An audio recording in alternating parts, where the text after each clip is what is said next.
This is the recorded version of an anti-historical history of Oxnard, the first session of Chisme books.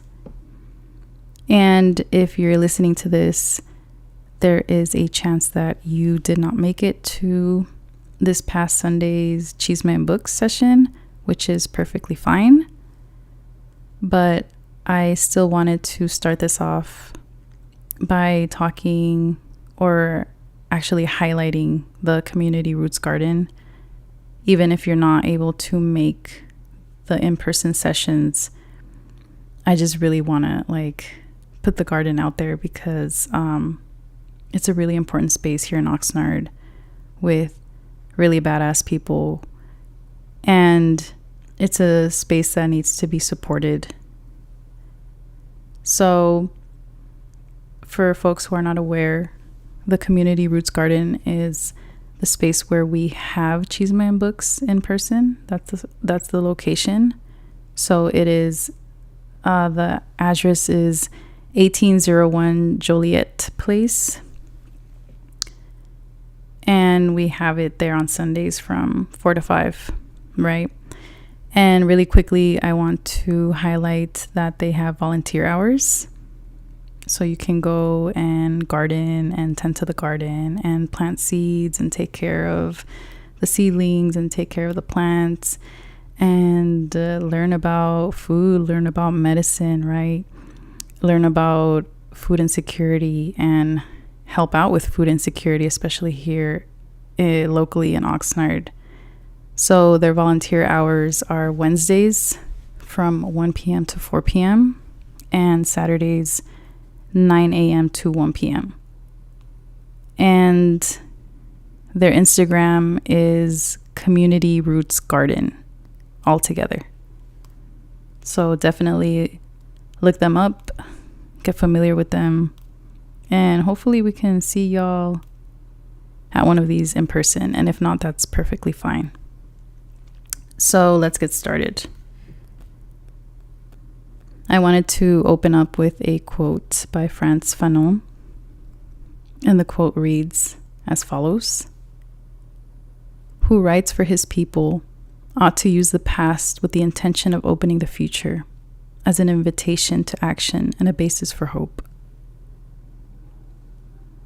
So with these Chisme and book sessions, especially with this first session, which is essentially a look at some of Oxnard's history. The intention here is that we are learning about the past to understand the present and also plan a course of action for the future. So why anti-historical? What does that even mean, right? Anti-historical is to be in opposition to the accepted historical record. Often we are taught whitewashed and sanitized versions of history, especially in school. Whitewashed because they center or lionize whiteness. Sanitized because it omits the harsh realities of conditions of people of color. So an example of this is a lot of the information that I compiled for this session is information that I had in my brain from just other research that I've done, other things that I've read about, heard about, looked into. But to really plan out this session and structure it, I revisited a lot of old topics or explored old things that I had seen over the course of many years. And I revisited the websites for the city of Oxnard, the official city.gov website, right? I also took a look at the Visit Oxnard website, which is also a branch from the city of Oxnard. And when you take a look at the history that they talk about in regards to Oxnard, it all starts the same. So it all starts with Henry Oxnard, the white man who this city is named after, and how he came over here and he built the sugar beets factory, and how it was super successful and everybody loved him, and how when they founded this city they wanted him to name it, and he wanted to name it some Greek word for sugar, but nobody could pronounce it, and he got frustrated and he was like, just name it Oxnard. Right? It's that same old story. And that's it. There's really no mention of anything that was here before, right? Actually, I was looking at the Visit Oxnard website, and they have a section where supposedly it's like the section has a title, and the title of that section is Colonization and Indigenous People of Oxnard. And the actual section for that is just literally 2 sentences. And it just talks about like, Chumash people were here, and then white people came. And that's it. No actual mention of colonization, right? No actual mention of the genocide of indigenous people, of how land was stolen from indigenous people, right? So a lot of this history is history that's just that saying, right? History is written by the victors. And a lot of this history is whitewashed. A lot of this history is written by white people. Actually, a little fun fact, a lot of the history books written locally by Oxnard historians, the most prominent Oxnard historian who is from Oxnard comes from one of these families of like one of these white settlers who came into Oxnard, who owned land, who exploited workers. I believe is comes from the Malhart family. So you have descendants from these people writing Oxnard history, right? And this is kind of like what we're trying to push back against with this. So let's start, or before we start, please consider, right, that this is not an exhaustive nor a complete history of Oxnard, okay?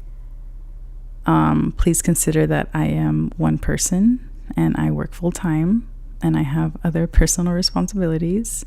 And as much as I would love to sit here and write a whole dissertation on an anti-historical perspective of Oxnard, I just don't have the time. And I'm hoping to have these every week. So this is as much as a week's worth of preparation can allow for me. And also I yap a lot, so I have to keep myself on a short leash or else I could just talk for hours and hours. Like you can bet that about Oxnard, I could talk to you about Oxnard for like hours, okay? But we don't have hours. So let's get started. Chumash people have inhabited this area for about 15,000 years. Now sit with that for a moment, because Chumash people are still around, right? Language is important. The words that we use are important. That's why when we talk about indigenous people, we have to talk in the present tense, like they're still here. By the time Spanish colonizers initiated their genocide of indigenous people, the Chumash people had been here for 1,000 years. Like, can you comprehend that? Like, right? It's a little bit hard to grasp, especially us as humans, and we have a very limited time here on Earth. It's really, at least for me, when I think about like thousands of years, right? When I hear 1,000 years, they were already here 1,000 years. And they have been here for 15,000 years. That's a long ass time. Right? And that's why also it's a disservice, like for history everywhere, but especially here in Oxnard, to just start the history of Oxnard as, oh yeah, Henry Oxnard came over. Right? This land had been here before he came, before any of these white settlers came. And people had been here for thousands of years. And they were prospering too. So Spanish colonizers began their genocide of indigenous people in the Americas in the 1500s. Chumash people were colonized and subjugated through genocidal violence. Junipero Serra gave this stolen land, let's highlight that. Junipero Serra gave the stolen land to Spanish soldiers in the late 1700s, and it became known as Rancho La Colonia. So the Spanish created this encomienda system, and missions had a lot of power because the Spanish came with Bible and sword, right? So the Spanish were stealing lands, and they were also forcing Christianity upon indigenous people. So they built this mission system here in California. I know some of y'all have heard at least about the Santa Barbara mission. There's a mission in Ventura. And this was a whole mission system across the coast of California.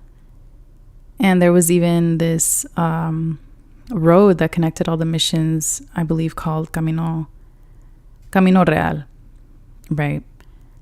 And today you can even see, if you drive down the 101, you can kind of see these like bell structures down the 101, and it is to commemorate the Camino Real. It is to commemorate the mission system, right? It is to commemorate this genocidal,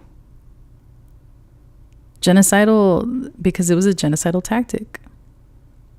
The mission systems, the forced Christianity through violence. And also in this conversation, well, you know, just to like rewind it back to what I had just said. So Oxnard was given or gifted to Spanish soldiers through an encomienda.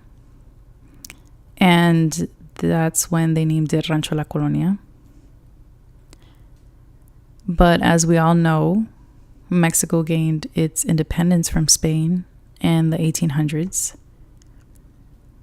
So after Mexico gained independence from Spain, they did not give the land back to indigenous people. In 1837, Rancho La Colonia was transferred from Spanish to Mexican ownership. After Mexico gained its independence from Spain, no land was given back to indigenous people. Settlers remained on stolen land, exploiting it for their own profits. And I don't really want to go on a tangent, but this is definitely a point where we can branch off to this other conversation that is very much needed.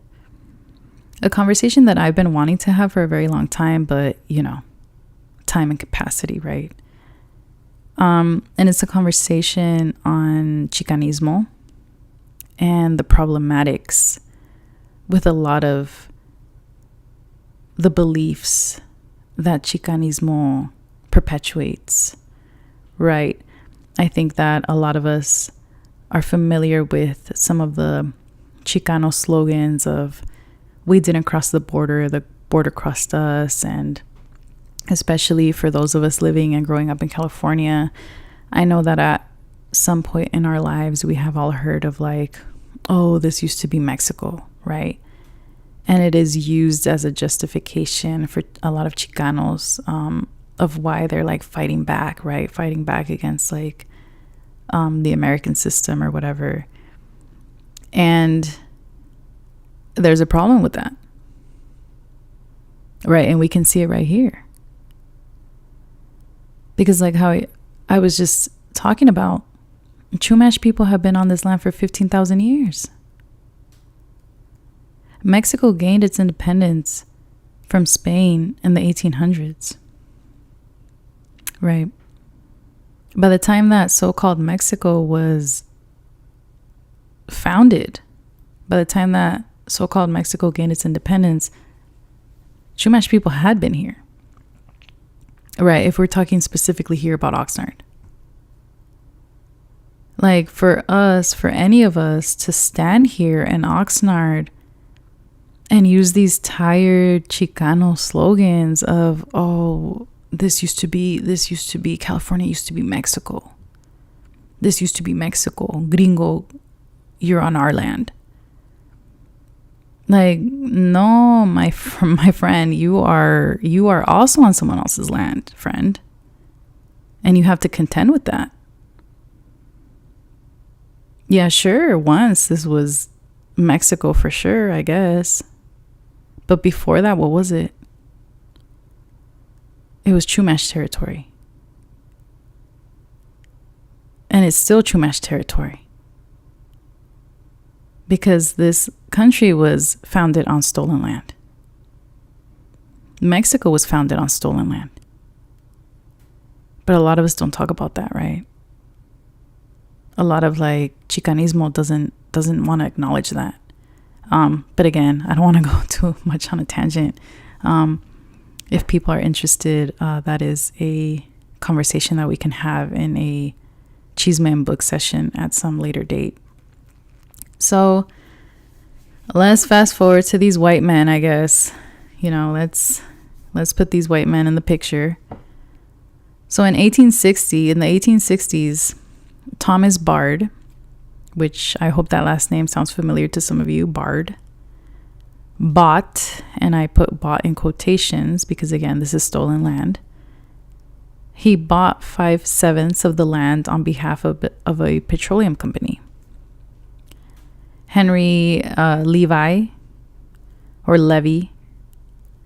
right, opened an agricultural brokerage business in 1882 and then turned it into a bank, which encouraged and assisted farmers, that is owners, right, settlers.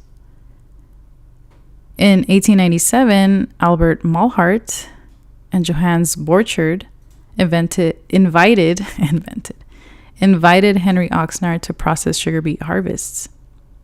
They gave him 18,000 acres so that he can harvest sugar beets. So that is how the American Beet Sugar Company was built, the sugar beet factory. And I named these white men, and I stated, you know, when I first talked about Bard, that I hope some of these names, or at least these last names, sound familiar to you. Obviously, Henry Oxnard, because that is who Oxnard was named after. Bard, I hope that some of y'all recognize that as a street and as also I believe it's a middle school. I'm sorry, I went to EO Green, so you know. Although Bard is named after Richard Bard, which happens to be Thomas's son, actually. So, I mean, it's not the same Bard, but it is a Bard. It is from the Bard family. Levi, that was his bank over there, the building that's behind the theaters in La Placita. That like old looking building that's like over there behind the theaters. That was his bank, right? And it's still up to commemorate Henry Levi. Albert Malhart is at least one street around here in Oxnard. Borchard is also a street here in Oxnard. And actually Malhart, one of like the so-called historians from Oxnard, like the local Oxnard historians, he's a descendant from this Albert Malhart. And that's another point that I want to highlight, that a lot of these people's descendants are still here in Oxnard, and some of them have held city positions. And some of them, like the one I just mentioned, are historians.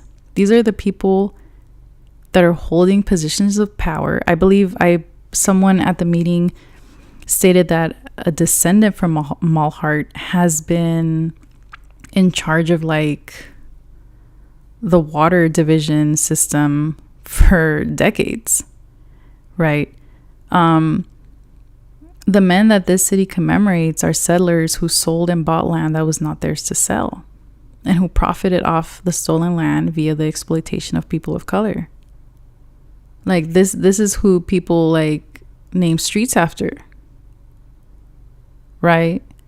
Like, again, the whitewashing of history, right? The centering of white men, the lionizing of white men, the celebrating of white men at the expense of who? So before I talk about the sugar beet strike of 1903, I wanted to fast forward a little bit to 1907, and I wanted to talk about Andrew Carnegie. So in 1907, Andrew Carnegie gifted the city of Oxnard a public library in 1907, which is now the Carnegie Museum.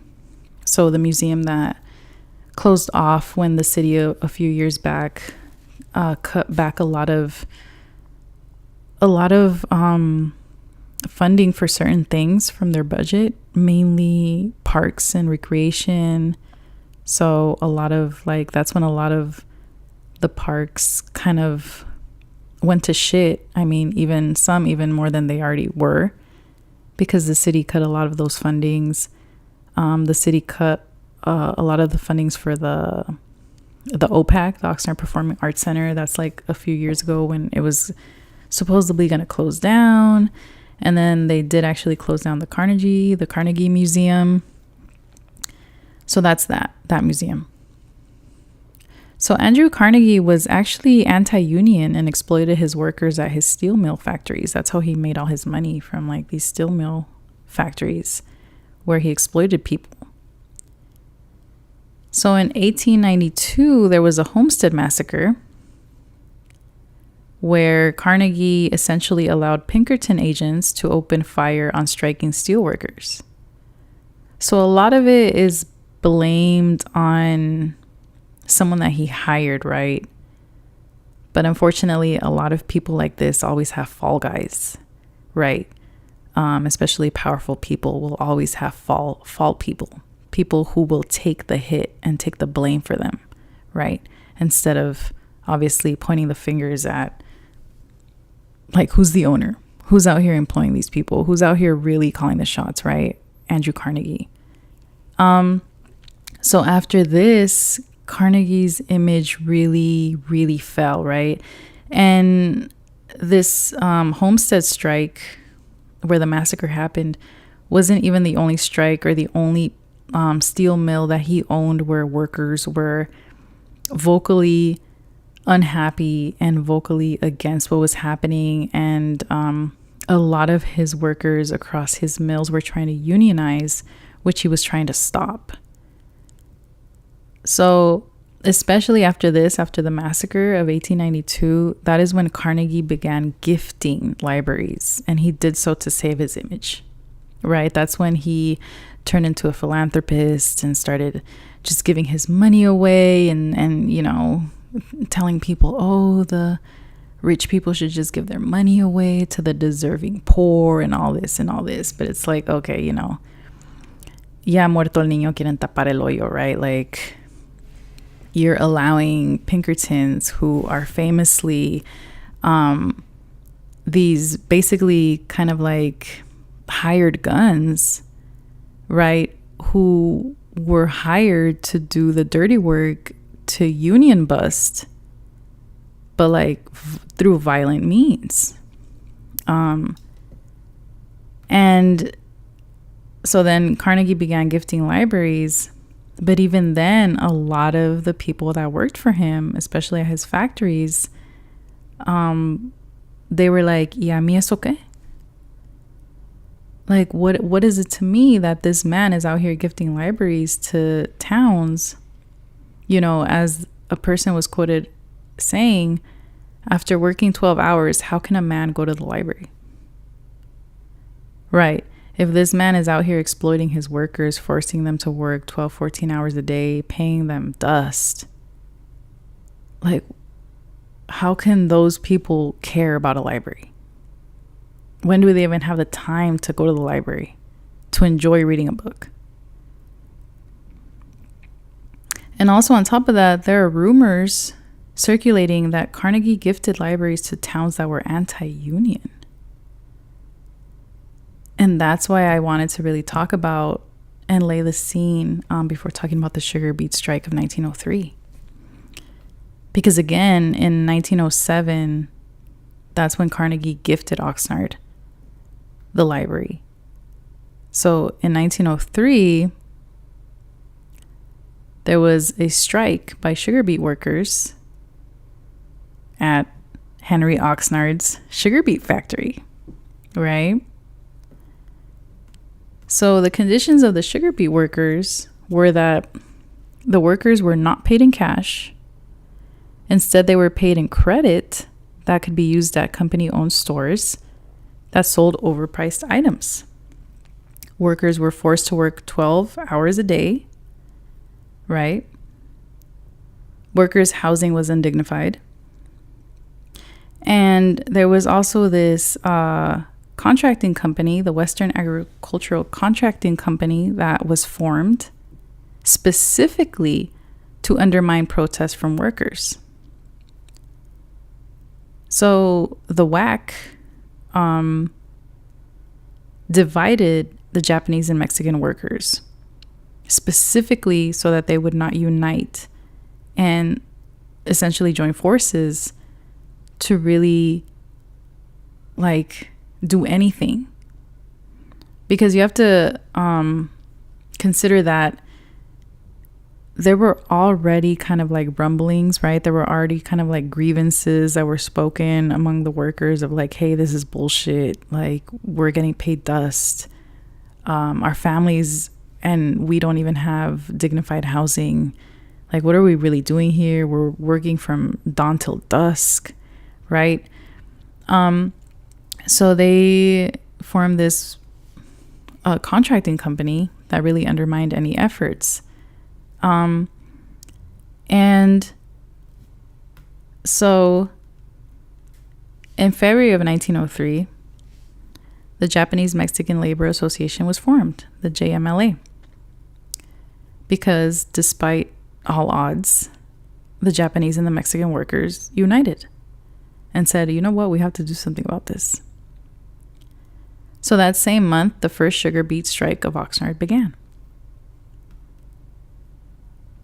Really, there was a lot of pushback from farmers, from obviously the sugar beet company, from sugar beet owners, from all of these white men that profited from the exploitation of these laborers of color. And a lot of these companies, the sugar beet company, would hire scabs, right? And scabs are essentially people who cross the picket line. And there was an instance where strikers were protesting against the scabs being hired. So they would show up to the sugar beet company as the scabs were being kind of like ushered in to work. And they would be protesting, right? And one of these times that they were out there, because at this time, Oxnard wasn't founded yet. So the sugar beet strike happened in February of 1903. Oxnard was actually founded, I believe it was in June of 1903.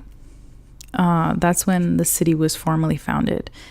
And in that same time, in that same month, the Oxnard Police Department was founded, right?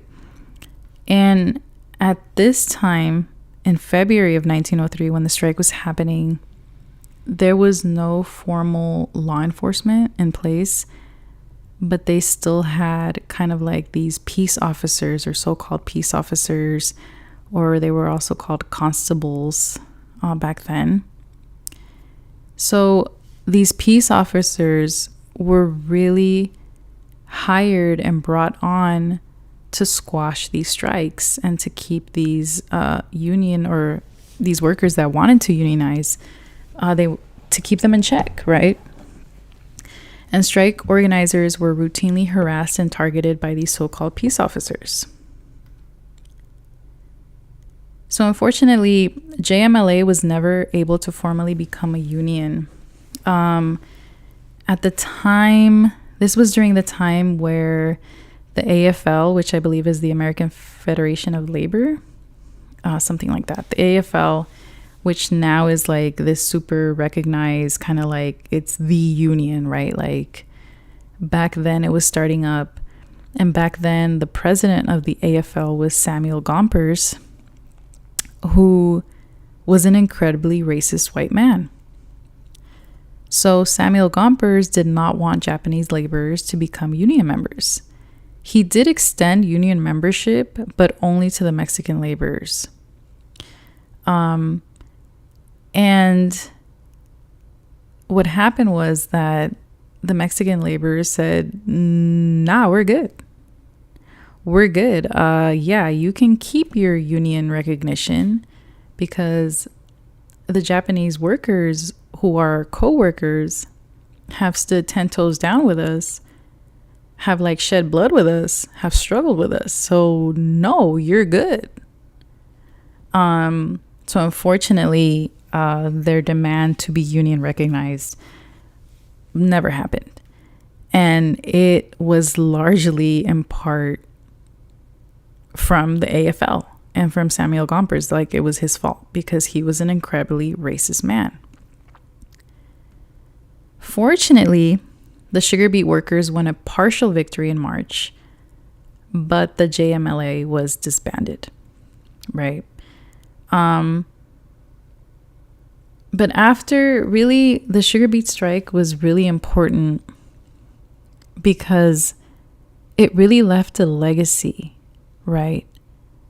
And this is something that's not really talked about. I know that, and this is something that I mentioned on Sunday, there have been a lot of recent events, I think especially these past 2 years, where there have been certain organizations and certain nonprofits, and even certain like labor unions around here, who have started to really highlight the sugar beet strike of 1903.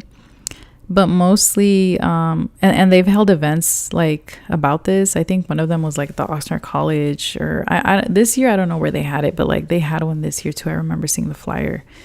And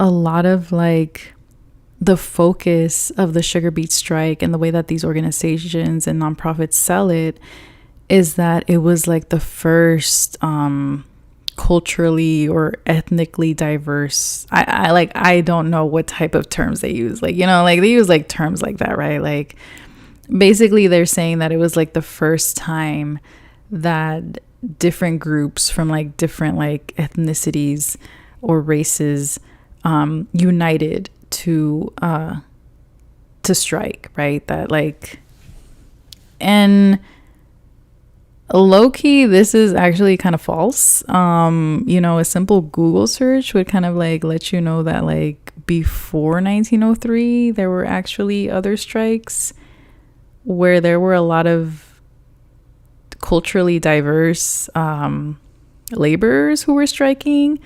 But yeah, sure, you know what I mean? Like, it's not really surprising, especially from like nonprofits. And again, I don't want to go on a tangent, but like nonprofits really, and a lot of like orgs and even a lot of like labor unions really like no tienen colmillo. Like a lot of these groups are really just out here to pacify people, to like defang real like radical movements, right? Like these are groups, these are nonprofits that like work within the system, like work with the city, like work with the city people and stuff like that. Like, you know, I don't really expect anything much like, or any real like radical knowledge to be like coming out of them, right? So it's not really surprising that from these events that these nonprofits and these orgs have regarding the sugar beet strike of 1903, they really leave out the part, first of all, they leave out the part where this strike was really like the pushback, or essentially, right, like even before the Oxnard Police Department was founded, these peace officers who later became the Oxnard Police Department, they were violently targeting strikers, right? Like they don't talk about this police brutality. Like they don't talk about the fact that it was police who was out here harassing and targeting and like committing violence against striking workers, right? Against like workers of color. They don't talk about that. And the other thing that they don't talk about, which is supremely important, is the fact that Japanese and Mexican strike organizers were versed in socialist and anarchist ideology. And this is supremely important because, again, like we are presented with sanitized versions of history, right? Like we don't talk about like the fact that some Mexican strike organizers were part of the Partido Liberal de México, which was Ricardo Flores Magon's anarchist political party. These strikers were anarchists. These strikers were socialists. And no one mentions that. And that's important. Especially in this time and day and age where a lot of people are like looking for some type of resistance, some type of movement, some type of organization. But a lot of people hear the word socialist or they hear the word anarchist and they get super scared. They're like, oh my God, chaos and like this madre and all this stuff. And like, oh my God, like lawlessness and stuff like that. And they just get super scared because these people don't know their history. Listen, and this is a little like personal tangent, but like once I really started looking into especially Mexican history, right? Like especially, finding out about Ricardo Flores Magon, about his brothers, about like all of these, like Mexico has such a rich history of anarchist resistors. And that's when I was like, you know what, like, let me look more into this so-called anarchism. Let me look into this, like, so-called socialism. Like, let me see what they're all about, right? If a lot of these people that, like, were leading the revolutions and were, like, organizing laborers even back then, like, in, like, the late 1800s and stuff like that, like, who were out here, like, producing all of this literature, who were out here organizing these meetings. A lot of them were anarchists, a lot of them were socialists. So it makes sense to me to like look up this stuff, right? And a lot of people, I feel like if a lot more people knew and understood that a lot of these strikers, like a lot of the like resistance here in Oxnard, especially during this time, came from anarchists and socialists, I feel like more people would be open to the idea of exploring anarchism and exploring socialism, right? And they wouldn't be like so scared when they hear these terms.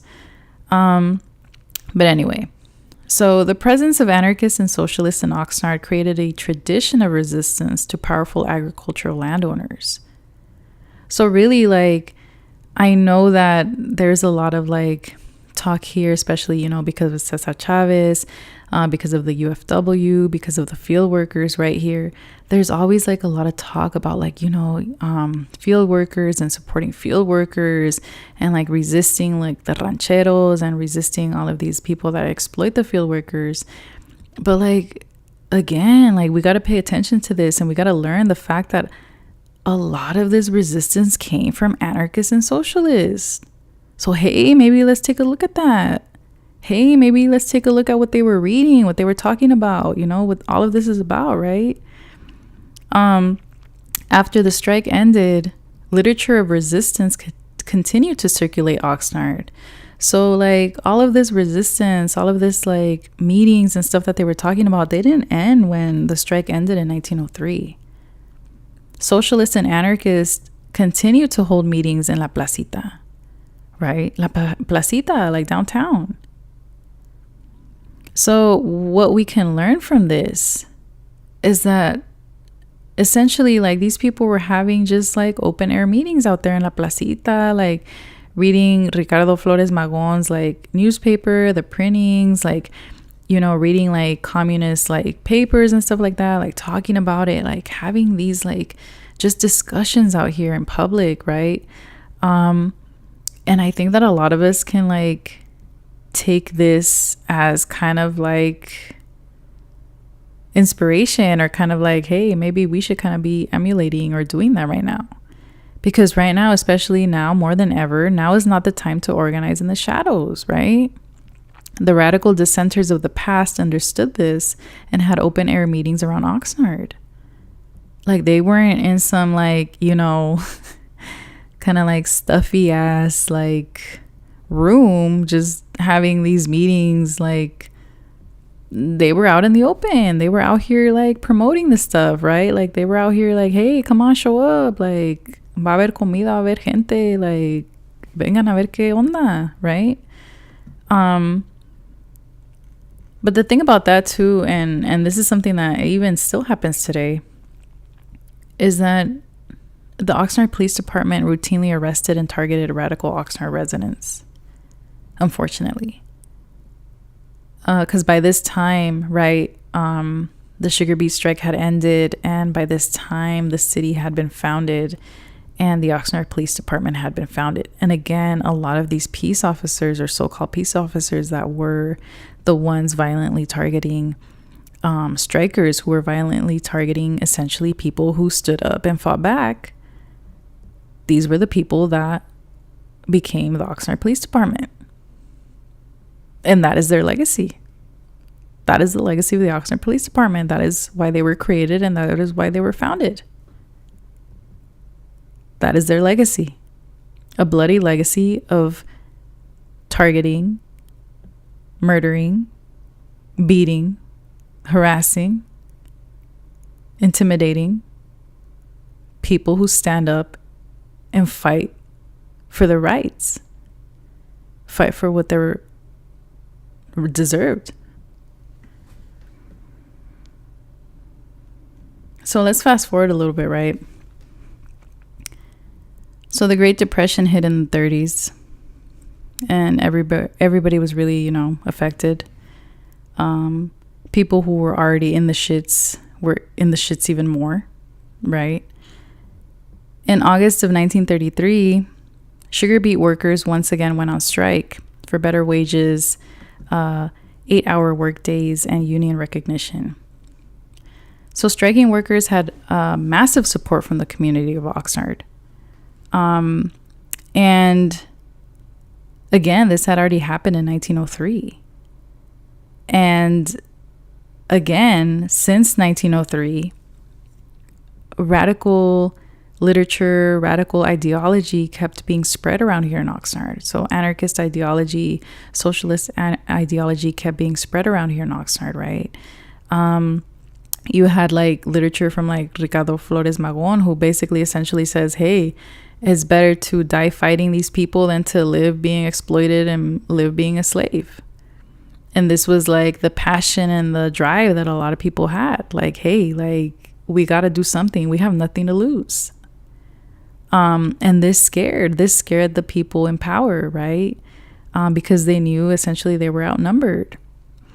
So this time around, the Oxnard farmers collaborated not just with like the peace officers who were now the Oxnard Police Department, but now at this time, the Ventura County sheriffs were already like formed at this time, and they also collaborated with them. And not only did law enforcement do its part to repress people, the local newspaper, the Oxnard Daily Courier, also made it their duty to discredit and defang the striking workers. And a quick note about the Oxnard Daily Courier. So the Oxnard Courier continued publishing until 1944. So this was like a really nasty newspaper that basically was racist. posted a lot of racist propaganda, and also like made sure to like kind of like defame and defang all of like, again, people who stood up for their rights. And this was a paper that continued publishing until 1994, right? So Ventura County Sheriff Howard Durley, which a lot of you might recognize Durley from Durley Park, right? This is where that comes from. Again, like this city commemorating shitty ass white men. Ventura County Sheriff Howard Durley deputized ranchers as deputies to help Oxnard cops repress the strikers. So they've basically hired ranchers as vigilantes to continue to like violently repress these strikers. The mayor at the time, Ed Gill, was a beet grower who did not want workers to have union recognition. And a lot of you might recognize that last name Gill from Gill's Onions, which is like over there behind like, you know, and I'm so sorry, pardon, but like this is how I know the city layout. I know it by landmarks.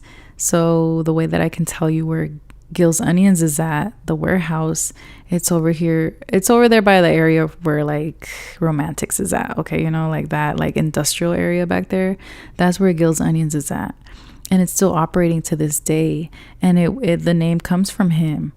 And also his descendants, they're the owners. They still own all of that.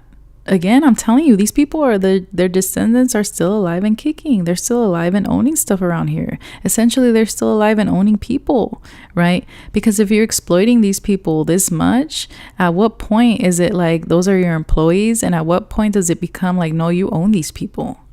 These people, like, you own them. Right. But anyway, let's move on. So at the time, the Oxnard police chief had cops infiltrate strike organizer meetings, which I can also tell you that still happens. And that's from personal experience. Right. Like during my time at the Poder al Pueblo, like I can tell you that, yes, like we knew that these cops were like, maybe not at our meetings. Maybe some of them showed up to like one of our like larger like open events.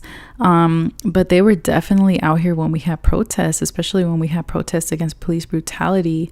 They would circle around in their little like Toyota like cars that this like Toyota dealership out here would like kindly lend them, and they would just circle around and take photos of us and like record and try to like figure out who the leaders were and stuff like that. So this is really where it started back then. The Oxnard police, like, that's their legacy. Again, that's their legacy, infiltrating and targeting like people who dissent, people who resist. So the city had learned from the 1903 strike and increased the violent repression of striking workers. Cops and newspapers alike used the outside agitator justification to go hard against strike organizers. Meetings were infiltrated and meeting locations would often be sprayed with bullets, right? Like you had organizers who were followed to meeting locations, and like coincidentally when they were all in there, someone would pass by and like just shoot up the place. Cops would arrest leaders and take them outside of the county limits and threaten them if they returned. This was a tactic known as floating, right? And actually during this time, Jose Montes, who was a leader of a cannery union that supported and organized with the sugar beet workers, he filed a lawsuit against the Oxnard police chief, who was Joe Carrick. He filed a lawsuit against him for police brutality. But you know what happened? After the lawsuit was filed, Jose disappeared and he was never found again. This was the shady things that they were up to. Like this was the type of shit that was happening back then, right? Like neighbors who lived around the Oxnard jail would say that they routinely heard screams from jailed workers that were held there. Like it got to the point that they were like, it was just violence. It was just open violence against these striking workers. Like, sit with that. Sit with what the Oxnard Police Department was doing. Sit with it. Think about it. These people, what did they want? They wanted better wages, and they just wanted an 8-hour workday, and they wanted to be union recognized. And for that, they were getting sprayed up with bullets. They were getting shot up. They were being harassed. They were being arrested on bullshit charges, and then they were beaten in jail. Some of them were disappeared. A lot of them were killed by the Oxnard Police Department. Sit with that. But it wasn't just the Oxnard Police Department. The Oxnard Chamber of Commerce used union busting tactics and Red Scare tactics to undermine Oxnard labor organizers. So a fake group that sounded like a union was formed, which was called the Alianza de Trabajadores Mexicanos. And farmers recruited workers through the Oxnard Chamber of Commerce. So the Oxnard Chamber of Commerce facilitated the recruitment of scabs, right? Of people who were basically breaking the picket line, and they were working at the sugar beet factory. The Oxnard Chamber of Commerce also sponsored a series of anti-socialist and anti-anarchist lecturers to speak in Oxnard. And one of these anti-socialist and anti-anarchist lecturers actually was a sheriff from LA who was famous at the time for creating these squads known as Red Squads. And they were police units who were formed to infiltrate radical spaces and neutralize organizers. So this is what the Chamber of Commerce was spending their money back then on, right? This is what the city was spending their money on back then, to have people like that come and teach vigilantes, come and teach the Oxnard Police Department how to infiltrate and how to neutralize organizers, right? Again, this is the history of Oxnard. This is their legacy, right? Because the Oxnard Chamber of Commerce is still very much in existence today. Now it's just known as the West Ventura County Business Alliance, right? But it's still the Chamber of Commerce, and this is where they come from. This is the legacy. And again, some of their descendants are still out here, and they're still in these positions. And today, actually, the Oxnard Chamber of Commerce has this Oxnard Leadership Program that is just basically a bullshit program where they sell it as being like this, come and learn about the city and come learn what it takes to be a leader. But it's very well known that they just take people who are, I'm so sorry, but they're very naive people.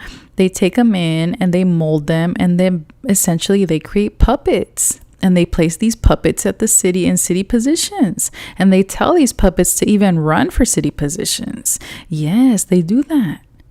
This is the Oxnard Chamber of Commerce. They're still out here doing this shady ass tactics. That's why it's important to learn about this shit. That's why it's important to know about this shit. Because this shit is still happening. These people are still out here. That is what the city has been spending money on. That is what the city spends money on still. This is their legacy. A city that names everything around here after these violent ass, exploitative ass white men.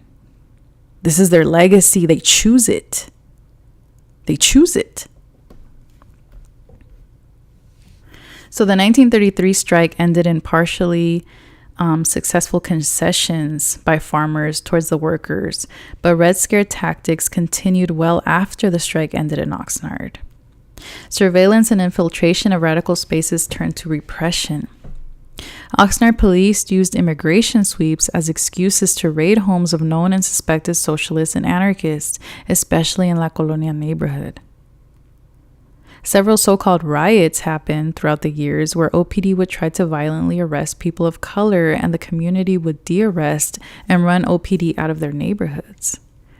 So this was really interesting to see that a lot of these so-called riots that again the shitty ass Oxnard Courier would talk about, and specifically they would say that they were riots to criminalize people, to make them seem like criminals.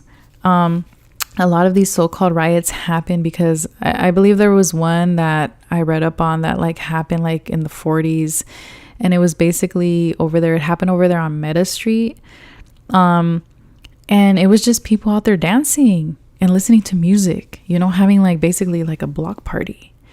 And the Oxnard Police Department came in and like tried to shut it down. People fought back. They were like, you know, get the fuck out of here. Like, we're not doing anything. We're just enjoying this, right? But these white people, they love their peace and quiet, right? They love that. So they just basically were like, no, we're not gonna shut it down. Like, we're having a good time. This is like family friendly. This is a neighborhood block party.